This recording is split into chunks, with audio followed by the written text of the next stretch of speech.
Assalamualaikum warahmatullahi wabarakatuh. Perkenalkan, nama saya Doni Fedensyah, NIM A510190270. Di sini saya akan mempresentasikan mengenai mimematik yang telah saya buat, yaitu tentang masalah sikap pada anak, terutama sikap agresif. Jadi, apa itu sikap agresif? Sikap agresif merupakan gangguan psikologis di mana anak memiliki keinginan yang memandang bahwa orang lain hanya bisa menghambat, menghalangi, dan juga membuatnya kecewa. Perilaku agresif ini sebenarnya bisa terjadi pada siapapun, mulai dari orang dewasa, bahkan sampai dengan anak-anak pun bisa mengalaminya. Kemudian, apa saja faktor penyebab dari sikap agresif ini pada diri anak? Yang pertama ada faktor biologis. Perilaku dan emosi pada anak dapat dipengaruhi oleh faktor genetik, neurologis, dan faktor biokimia. Juga dapat dipengaruhi oleh kombinasi dari ketiga faktor tersebut.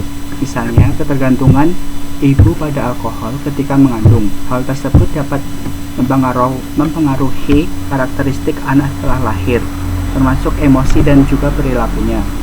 Contoh lainnya seperti seorang ayah yang kecanduan minum minuman keras. Menurut penelitian juga dapat beresiko tinggi menimbulkan perilaku agresif pada anak. Perilaku dapat juga muncul pada anak yang orang tuanya menderita gangguan kejiwaan. Selain itu, penyakit kurang gizi bahkan cedera otak dapat menjadi penyebab timbulnya gangguan emosi atau tingkah laku pada anak. Yang kedua yaitu faktor keluarga. Faktor keluarga yang dapat menyebabkan anak berperilaku agresif dapat diidentifikasikan sebagai berikut. Yang pertama yaitu pola asuh orang tua yang menerapkan disiplin dengan tidak konsisten. Misalnya, orang tua sering mengancam anak jika anak berani melakukan hal-hal yang menyimpang. Tetapi, ketika perilaku tersebut benar-benar dilakukan oleh anak, hukuman tersebut kadang diberikan, kadang juga tidak diberikan, sehingga membuat anak bingung karena tidak ada standar yang jelas. Hal ini memicu perilaku agresif pada anak. Kemudian yang kedua yaitu sikap yang keras dan penuh tuntutan.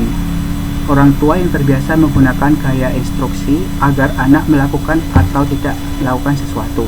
Jarang memberikan kesempatan pada anak untuk berdiskusi atau berbicara akrab dalam suasana kekeluargaan. Dalam hal ini muncul hukum aksi reaksi. Semakin anak dituntut oleh orang tua, semakin tinggi keinginan anak untuk memberontak dengan perilaku agresif. Kemudian yang terakhir yaitu gagal memberikan hukuman yang tepat, sehingga hukuman justru menimbulkan sikap permusuhan anak pada orang tua dan meningkatkan sikap perilaku agresif pada anak.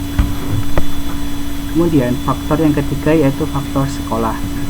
Beberapa anak dapat mengalami masalah emosi atau perilaku sebelum mereka mulai masuk sekolah, sedangkan beberapa anak lainnya tampak mulai menunjukkan perilaku agresif ketika mulai bersekolah. Faktor sekolah yang berpengaruh antara lain, yang pertama itu teman sebaya, kedua lingkungan sosial sekolah, kemudian para guru dan juga aturan dari sekolah tersebut. Pengalaman bersekolah dan lingkungannya memiliki peranan yang penting dalam pembentukan perilaku agresif anak. Demikian juga temperamen teman sebaya dan juga temperamen sosial. Kemudian faktor keempat yaitu faktor budaya. Pengaruh budaya yang negatif dapat mempengaruhi pikiran melalui penayangan kekerasan yang ditampilkan di media massa, terutama televisi dan film. Beberapa akibat penayangan kekerasan di media diantaranya yaitu yang pertama, mengajari anak dengan tipe perilaku agresif dan ide umum bahwa segala masalah dapat diatasi dengan perilaku agresif. Kemudian, menjadikan anak tidak sensitif dan terbiasa dengan kekerasan dan juga penderitaan. Akibat sering nonton salah satu kartun dan film robot di beberapa stasiun televisi, anak cenderung meniru tokoh tersebut dan selain itu juga meniru perilaku teman-teman bermainnya.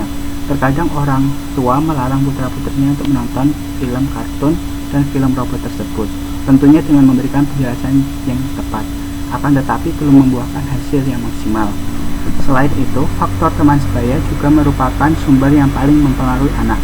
Ini merupakan faktor yang paling mungkin terjadi ketika perilaku agresif dilakukan secara berkelompok. Ada teman yang mempengaruhi mereka agar melakukan tindakan-tindakan agresif terhadap anak lain. Biasanya ada ketua kelompok yang dianggap sebagai sebagai anak yang jagoan, sehingga perkataan dan kemauannya selalu diikuti oleh teman-teman yang lainnya. Kemudian apa saja karakteristik dari sikap agresif? Yang pertama yaitu anak mudah tersinggung. Kemudian anak merasa egois dan juga penuh amarah. Di samping itu dapat juga terjadi yaitu selalu ingin menjatuhkan orang lain. Biasanya dilakukan oleh teman sebaya dan juga saudaranya. Kemudian selalu menimbulkan rasa tegang dan juga rasa sakit, dan juga mengancam teman-temannya melalui fisik dan juga verbal. Kemudian apa saja sikap-sikap yang baru dilakukan oleh guru, teman, dan juga keluarga untuk menghadapi anak yang mengalami sikap agresif ini? Yang pertama dari guru yaitu mengajak berkomunikasi, kemudian mengajarkan sikap disiplin dan juga menasihati anak ketika berbuat salah. Kemudian dari teman sebaya dapat juga dengan cara mengajaknya berbicara, tidak mengucilkannya ketika di kelas maupun di luar kelas. Kemudian melakukan hal-hal positif bersama, seperti mengerjakan tugas bersama, bermain bersama, dan juga yang lainnya. Kemudian dari pihak keluarga yaitu selalu memotivasi anak, kemudian memberi contoh yang baik. Apabila kedua cara tersebut dirasa tidak berhasil, dapat juga berkonsultasi ke dokter agar dapat mendapatkan solusi yang tepat bagi anak tersebut. Demikian penjelasan dari saya mengenai sikap agresif. Wassalamualaikum warahmatullahi wabarakatuh.